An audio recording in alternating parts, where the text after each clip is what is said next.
Hey everyone, Rich Gasaway here. Before I get into today's episode, I want to take a moment to talk about the soon-to-be-released Situational Awareness Matters Online Academy. I am super excited about this.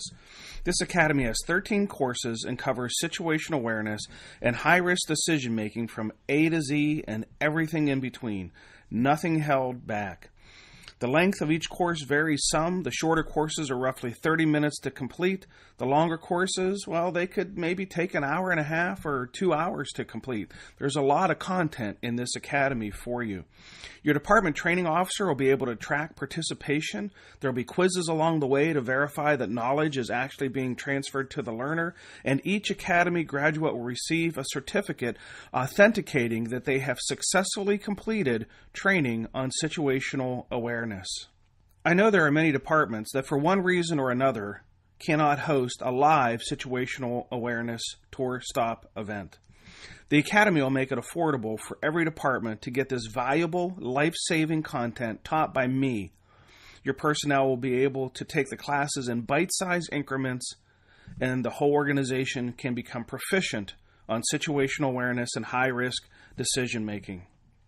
There will be 2 levels of the Academy, the basic version, which will include videos, audio content, written content, and quizzes. And then there's going to be a premium version, which is really cool, because it also includes a live monthly teleseminar conducted by me, where Academy students will get a chance to call in and ask questions and talk with me live. The idea for this came from feedback of the students who took the first version of the Academy. It's a great idea, and I absolutely love the concept of having personal discussions with Academy students. The new Academy will officially launch in January, but we are offering for a limited time to a limited number of departments a deeply discounted early bird pre-sale special price. So if you get in from the start, you can save as much as a third off of the regular price of the Academy. That's a substantial savings for departments who get on board early. If you're interested in learning more about the Academy, including the content of each of the 13 courses and the early bird specials, just visit the SA Matters website. Click on the green box on the right side of the homepage, the green box that says Online Academy. There you'll find information about each of the 13 courses, the pricing options, and how to sign up to get that early bird discount. It really is that simple now to bring this powerful training in-house for your members.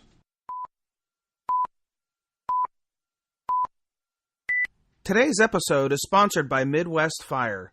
For more than 20 years, Midwest Fire has been manufacturing high-quality tankers, tanker pumpers, and fire rescue vehicles in the United States and Canada. Keeping firefighters safe while enhancing their capabilities is what they do best. To learn more, go to MidwestFire.com. This is Fire Chief Scott Burnett of the Asheville Fire Department, and you are listening to the SA Matters radio show with Dr. Rich Gasaway. The SA Matters mission is simple. They want to help us see the bad things coming and time to avoid bad outcomes.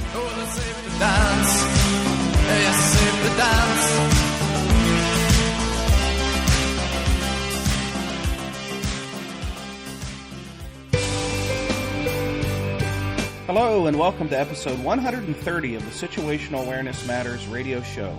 I'm your host, Rich Gasaway. The purpose of this show is to improve situational awareness and decision-making for individuals and teams who work in high-risk, high-consequence environments. The SA Matters mission is simple: to help you see the bad things coming and time to avoid bad outcomes. I'm coming to you today from Howard, South Dakota, where I'm in town to deliver 2 programs for the fire departments in the region: Flawed Situational Awareness and Firefighter Safety Mistakes and Best Practices. This program is being sponsored by our podcast sponsor, Midwest Fire. Thank you, Midwest Fire, for your passion for firefighter safety and your continued support of my mission. Starting last month, the monthly newsletter became a weekly newsletter. The new format is much shorter and much quicker to get through. The monthly newsletter contained a lot of material, and it was hard for people to get all the way through it. So now with the weekly newsletter, it's my goal that you're able to get through it in 3 to 5 minutes max. If you're interested in signing up for the newsletter, just go to the SA Matters website and click on the red box on the right side of the homepage that says free membership. One of the questions I get asked a lot by readers and listeners is, when are you coming to my area? I want to attend a program. Or, where are you going to be next? It's really easy to find this out. There's a link on the homepage for upcoming events. Just click on the blue box that says the upcoming event schedule. If you're interested in hosting a Situational Awareness Matters Tour Stop event for 2017 for your department or association, just contact me through the SA Matters website Contact Us tab on the top of the homepage, and we'll get something set up for you. Don't wait. I'm actively booking the 2017 programs now. Just swing by the website and click the Contact Us link. If you want to save some money, here's a tip about how you can host a program at a reduced cost. I schedule many what I call companion programs. These are programs on adjoining days to other programs. So if you see I'm delivering a program within a couple hours of where your department is located, and you think you might want to tag along as a companion, contact me. You can save as much as 20% off the program cost for being a companion to an existing program. I do roughly 30 companion programs each year. And I haven't ever had anybody complain about saving money on the travel expenses, so I'd call that a win-win. Before I get into today's feature segment, I want to take a moment to discuss the Company Officer Development Institute program that I created back in 2009.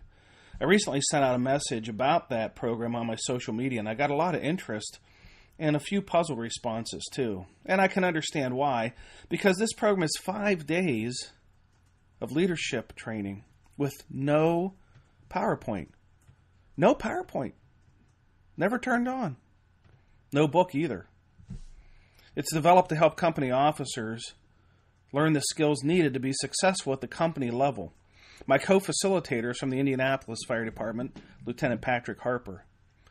And together we share best practices for leadership, problem solving, conflict resolution, teamwork, motivation, generational leadership, discipline, coaching for performance improvement, and more.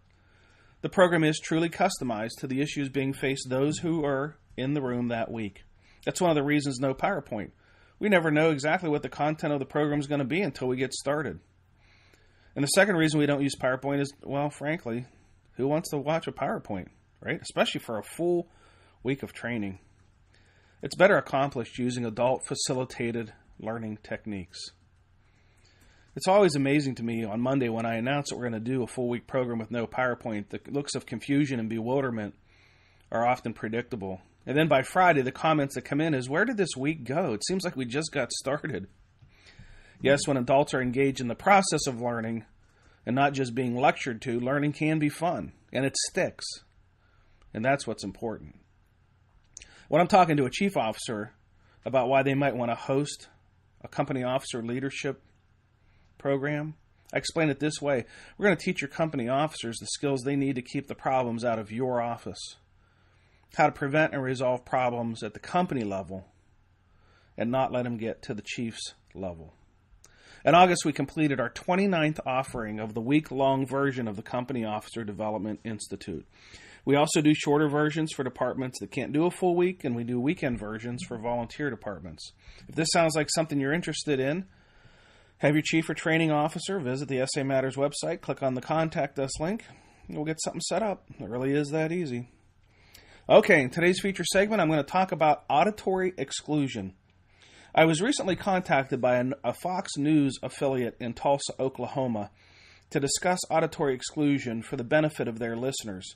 What prompted this interview was an officer-involved shooting where the officer is claiming, in part, that she suffered from auditory exclusion and did not hear things that were going on around her. The purpose of the interview was not for me to justify the actions of the officer, but simply to explain the phenomena of auditory exclusion. During the interview, it occurred to me that there are many people, including many first responders, who could benefit from learning more about auditory exclusion. Okay, I'm going to jump right into the feature segment, but when I'm done, stick around because I'm going to announce where the upcoming Situational Awareness Matters tour event stops are going to be. All right, right now into the feature segment, Understanding Auditory Exclusion. Auditory exclusion is a form of temporary hearing loss often associated with individuals working in high-stress environments. But the truth is, it can happen even to you when you're not under stress, and chances are it has happened to you. Let's explore how it happens. You have 5 senses always on, always gathering information: seeing, hearing, feeling, tasting, smelling. These senses gather information using nerves. So like as you're looking out on the world, light comes into your eyes, the nerves inside of your eyes take the light, turn it into electricity, and send the electrical impulses back into your brain. When you're listening, sound waves come into your ears, the nerves inside of your ears take the sound waves, turn them into electricity, and send them back into your brain.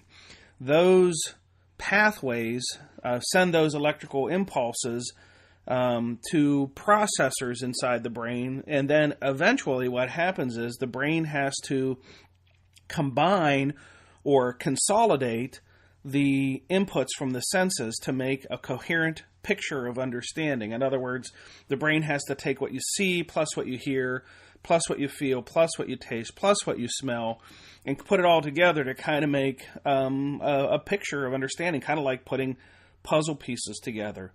In my situational awareness classes, the metaphor or analogy that I use is essentially an etch-a-sketch inside the brain that these 5 highways of information for the 5 senses travel down and form pictures on the etch-a-sketch. And it literally is drawing pictures of understanding. So think of it as you see something, the eyes turn it into electricity, the brain, inside the brain, that electrical impulses get regenerated into pictures, and you recognize someone or you recognize something. As you hear sounds, the electrical impulses travel down the highway, reach the etch-a-sketch, and get redrawn into pictures of understanding. You think about when you're responding to a call and dispatch is telling you the type of call you're going to, the dispatcher's words coming into your ears actually form pictures in your mind as to what you're responding to. So you just think of it as the senses are drawing pictures on the etch-a-sketch, just to keep it very simple. Now, one of the things that can happen, especially when you're operating in high-stress situations, is something called sensory domination.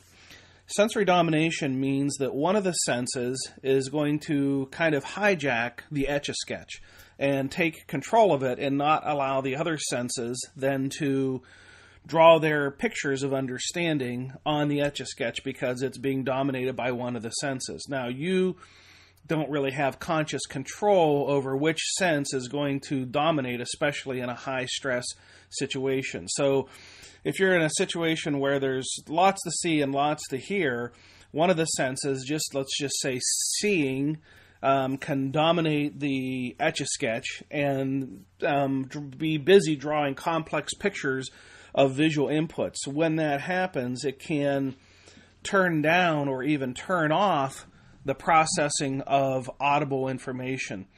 Now, it's not just vision that can trump the other senses. I've talked to many first responders who've been inside of a firefight, making their way down a hallway and perhaps hot conditions, dangerous conditions, and there's heat being felt through the turnout gear. There's visual stimulation of watching the smoke and fire conditions and conducting a search and feeling. And they'll say they didn't hear their radio. The radio was clipped on their lapel. It was turned on. Traffic was being communicated, and they'll say didn't hear it at all. Senses, one sense can dominate the others and essentially turn down or dull the other senses because it's hijacking the etch-a-sketch, so to speak. And when this happens, if vision is the dominant sense that is trumping the others, the ears are working fine. Still sound waves coming into the ears. It's not like you got earmuffs on or your fingers in your ears. the sound waves are coming into the ears just fine. The nerves inside of the ears are taking the sound waves, turning them into electricity just fine, sending them down the highway just fine. But when it's reaching the point of understanding or the point of comprehension, reaching the Etch-a-Sketch, so to speak, the door is locked. The information is not getting in, and if the information doesn't get in, then you will not comprehend the meaning of those sounds. And it's not a function of the ears not working right. It's a function of the processor for understanding being dominated by another sense. And when that happens, you may not hear it at all. Is this a theory, or does it really happen? I can tell you based on firsthand experience, and the experiences shared by many others that I have interviewed, that it is definitely a real phenomenon. For my flawed situational awareness programs, I've created an exercise that I conduct where I'm able to actually cause auditory exclusion to occur in the classroom. It's a low-stress environment. Nobody lives or dies based on the outcome of the exercise in the classroom. There's no high heat, there's no bright lights, there's no loud noises. Low-stress environment. And I'm able to replicate auditory exclusion. How many people have I helped experience auditory exclusion? Well, I would estimate it to be somewhere between 4,000 and 5,000. Yes, 1,000. That's how many people have participated in this exercise in my classes so far. Really, you might ask? Absolutely. And not only have I caused it to happen, but I've been able to validate it in writing. I've also interviewed hundreds of responders who've experienced auditory exclusion during emergency scenes. For example, crawling down a hallway, not hearing radio traffic. Incident commanders with earmuffs on, or radio muffs, not hearing maydays. Saying, oh, there was no mayday. There was. It was on the tape. But they didn't hear it. How does this relate to situational awareness? Well, if you can't hear information, critical information is lost. And what you don't hear impacts your awareness. After the fact, you may say that you didn't hear something because it wasn't said or it didn't occur. But the audible information may be very well documented on a recording device. Here's a takeaway. Simply because a recording device captures sound doesn't mean your brain did. Think about that for a moment. Almost brings up the joke about a tree falling in the forest, and if there's nobody there to hear it, does it make a sound? Well, simply because a recording device records the sound does not at all mean that your ears heard it. Well, your ears would heard it, but did your brain process it? That's how we wish the brain would work, that everything that we hear we would process into understanding. But that's not exactly how it actually works. Will you know when it happens? As it happens? Probably not. The lesson of flawed situational awareness often comes after the fact. In other words, after an event is over. There might be a near miss, there might be a casualty, maybe benign and no bad outcome at all. And then someone will say, well, I didn't even see that. Or I didn't even hear that. Really? You didn't hear that? It's right here on the audio tape. It's right here on the recording.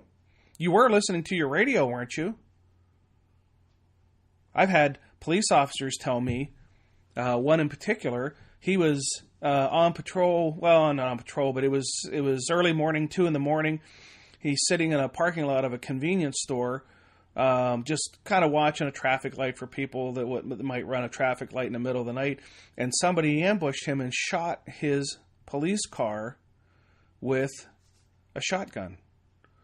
And when they did, the back window blew out, and he kind of laid over on between the seats and dropped the vehicle into drive and just started to drive away, not even with his head up to see where he was going, just getting out of the area. When he completed his police report, they asked him how many shots were fired, and he said 1. Are you sure? They said. Yep, 1. Well, there were 6 shotgun shells and 6 clearly distinctive patterns on the vehicle, indicating that the vehicle had been shot 6 times. He only ever heard 1 shot. In last week's podcast with Chief Alan Mantle, he was serving as a police officer and involved in a shootout. He talks about auditory exclusion. Radio traffic that he didn't hear, shots of other guns that were involved in the shootout that he didn't hear or sounded extremely muffled. Auditory exclusion is very real. The problem is you don't always know that it's happening, and you certainly can't control it when it is happening. When you're working in a high-stress, high-consequence environment, it's far more likely to occur because the senses tend to hone in on what it perceives to be the highest risk. So if that highest risk is something visual, vision can trump the other senses, shut down the inputs of the other senses so that really you're only processing the visual information. It's kind of like the brain's way of saying the only thing important now is the visual input. Nothing else is important right at this moment. And shut the other senses off. And it can really work for any of the senses to dominate as well. Maybe you've been in an environment where it's been so noisy, you've said, it's so noisy here, I can't even think. Yes, the processing of the noise shuts down the brain's ability to even think through critical decisions. Auditory exclusion is real, and it does happen. Just be aware that everything that's happening on an incident scene, you may not see everything, and in the case of auditory exclusion, you may not hear everything, and that can impact your situational awareness, which then in turn can impact your decision making. If you've experienced or witnessed a near miss and would like to have a platform to share your lessons learned with others, contact me by visiting the samatters.com website and clicking on the Contact Us link on the top of the homepage. Think about it. The lessons learned from your near miss event could save the life of another first responder. If you want to share your experiences, contact me. Okay, as I always do, I want to take a moment to thank the departments and organizations that have hosted some recent Situational Awareness Matters Tour Stops events. I do this to show my appreciation to those organizations who put forth the effort to organize, advertise, and fund great training experiences for their members and for those in their region. Your efforts to bring this valuable and powerful training on situational awareness and high-risk, high-consequence decision-making to your members and others around your department are greatly appreciated. Recent tour stops included the Wisconsin Fire Chiefs Education Association Conference in La Crosse, Wisconsin, the International Association of Fire Chiefs Officer Development Program in Cincinnati, the Welcome Fire Department in Fairmont, Minnesota. And Welcome's program, by the way, was sponsored in part by this podcast sponsor, Midwest Fire. The program was also funded by a grant from the Minnesota Board of Fire Training and Education. And thank you to the board for your continued support of my mission to improve firefighter safety across Minnesota. The Sioux Falls Fire Department, where I did a roundtable on situational awareness and keynoted their Recruit Academy graduation class. That was awesome. And of course, where I am now, the Howard Fire Department in Howard, South Dakota. And this program was also sponsored in part by this podcast sponsor, Midwest Fire. If you want to attend an upcoming Situational Awareness Matters Tour Stop event, here's where I'll be. On October 17th at the Montana Association of Public Safety Communications Officials Conference in Great Falls, Montana. On October 19th, Firehouse Expo in Nashville, Tennessee. October 28th at the North Dakota Hazmat Conference in Bismarck, North Dakota. October 30th, the Piqua Fire Department in Piqua, Ohio. October 31, the Miami Valley Risk Management Association Symposium in Centerville, Ohio. November 8th, the Davenport Fire Department in Iowa. November 13th, the International Association of Fire Chiefs Volunteer and Combination Officer Symposium in the Sun. November 17th, the International Association of Fire Chiefs Officer Development Program in Durham, North Carolina. November 30th to December 4th, the Scott Township Fire Department in Evansville, Indiana, is hosting the 5-day Company Officer Development Institute. This runs evenings Wednesday, Thursday, and Friday, and then during the day on Saturday and Sunday. Thanks to all the program hosts, and here's hoping there'll be a tour stop near you, and we'll get a chance to meet up. While delivering situational awareness programs in southwest Minnesota earlier this year, I had the opportunity to stop by and visit my amazing podcast sponsor, Midwest Fire. They make all poly fire apparatus, and it's changing the industry. You seriously need to check them out, MidwestFire.com. When I was there visiting, I had a chance to sit down and talk to a few of their employees about what separates Midwest Fire from their competitors. Here I got a chance to talk with Dalton Lingbeck about their Create a Spec feature. Let's listen in. All right, Dalton. So a lot of the people who attend my programs are volunteer firefighters who have full-time jobs and full-time lives and raising their kids and working second jobs and doing the fire department, and clearly their time is stretched. So how, if they had an interest in a Midwest Fire apparatus, how do they reach you? And what's the process? I mean, how difficult is this? How much time is this going to take if they want to learn more about how to build a Midwest fire truck?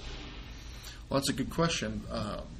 We try and make it as easy as possible because a lot of our customers, if not the majority of our customers, are volunteer firefighters, and they do have a hard time of finding time in a day to reach out to us. So if you ever go to our website and you're searching around and you really want to talk to us but you just can't get on the phone, we have a couple ways of doing this. The first part is we actually have a call request button where you can go on there, you can click on it, you can tell us when and what number to call you on at the best time. That's really easy for us to reach out at the moment you want us to, when you're best available. The second thing is we do a Create a Spec. So on our website, you can actually click a button that's called Create a Spec, and you can build the truck that you are trying to spec out. And what that does, it doesn't give you the full truck, it doesn't give you a price, but it sends us a specification in-house. So what we can do with that is we can have your information to call you with, but before that, we have the spec in hand. We can make notes. We can start developing some ideas. So when we call you, it's an efficient call. It doesn't take up a lot of your time, and it's at the right moment. And this Create a Spec, is there like drop-down options? Like, you know, I'm guessing like when I purchased fire trucks, sometimes I didn't even know what I wanted, and sometimes I didn't even know the options of what were available. So is this kind of talk me through, you know, the different decisions that need to be made in developing a spec? Because I would guess that there are people out there that would be scratching their head saying, I'm not really sure that I know what I need or want. So how interactive is this in walking you through this? Well, it's a page-by-page process. So we kind of start out with the size of your truck, and we go on to different options. We try to make it as simple as possible for you to get the point across. Basically what it does is, like it says, a page-by-page process. You choose your options. We lead you in a direction that you need to go. So it's not one big page of just a bunch of stuff that you need to choose. Okay. But there are options listed there to be able to choose from. Yeah, but you're not writing anything out. There are comment boxes where you can write little comments if you need to, but we give you the options, little drop-down, little check boxes. Are you, on this Create a Spec, are you getting as specific as to say, I want this first compartment to be so many inches wide by so many inches tall by so many inches deep? Are they getting that in depth in the Create a Spec, or is it something that's just a little simpler that allows them to do kind of like a high level description of what they want in a truck? It's a little simpler. It's more of a high level idea. When it comes to compartment sizes, that's more for engineering to figure out. But you can, like I said, in the comment boxes, there are sections where you can say, you know, I want high side compartments, I want full height compartments on this side. There's a lot of options for you to choose that. Okay, so you go to MidwestFire.com, and then on there is a Create a Spec tab or link. Yep, you'll see one on the top right corner, and if you scroll down the main page, you'll see one underneath our video. There's plenty of options for you to find it. It's just going to catch your eye, and when you see some trucks on our website that you like, feel free to fill one out. Yep, there you go. Go to MidwestFire.com, check out Create a Spec, and see how easy it is to build a truck and then have a follow-up consultation about your needs. Thank you to Midwest Fire President Sarah Atchison and all your staff for your awesome commitment to improving first responder safety. I sincerely appreciate your support of my mission. If you're interested in seeing all the locations for upcoming Situational Awareness Matters tour stops, head over to the SA Matters website and click on the blue box on the right side of the homepage that says Upcoming Event Schedule. Check back often because it's always changing. I want to share a piece of feedback that I received, not to brag, but to show my appreciation to those who are inspired by my message and take the time to contact me to share a piece of feedback about the program or about the podcast. This one comes from Backward Riding Firefighter, Backward Riding FF, and he's talking about the podcast. The title of his feedback is Extremely Valuable Content. This show focuses on first responder safety and gives a voice to those who have had close calls and live to tell their story. Love it, with an exclamation point. I'm learning so much and at the same time realizing how lucky I have been. Thank you for that piece of feedback. I really, really do appreciate it. If you want to provide me some feedback, you can just go to the SA Matters website and click on the Contact Us link, and that sends me an email. And I appreciate hearing from you about programs or the podcast or questions you might have or anything like that. All right, I got a big favor to ask of you. If you've been listening to the podcast for a while, I need you to help me out by going over to iTunes or to Stitcher and give the show a rating or a review. I need some serious mutual aid here. Step up and help me out. This is the 130th episode. If you've been listening for a while, it's time to give it a review and a rating. And I hope it'll be 5 stars. And I hope that your feedback will be favorable. And if there's something you don't like about the show, certainly send me an email and tell me how to fix it or make it better for you. I appreciate that. If you've not subscribed yet, please consider subscribing. If you have subscribed to the podcast, consider sharing the podcast with somebody else and asking them to subscribe. If you're not a member of the SA Matters community of learners yet, consider joining. There are over 5,000 members connected here sharing ideas about how to improve situational awareness and high-risk decision-making. When you join, you get a free report. It's a free membership, too. You get a free report called 25 Best Practices for Improving First Responder Safety. And you also get a weekly newsletter from me summarizing each week's blog and podcast. Makes it easier for us to stay in touch. You don't have to visit the website every week. I'll just give you an update and let you know what's going on. If you're not a member yet, if you head over to the website, click on the red box on the right side that says free membership. If you want to get connected with me on social media, you can follow @RichGasaway or @SA Matters on Twitter. If you follow both, you're going to get the same tweets twice. So probably better just to follow one or the other, @RichGasaway or @SA Matters. The SA Matters Twitter community between the two feeds is about 17,000.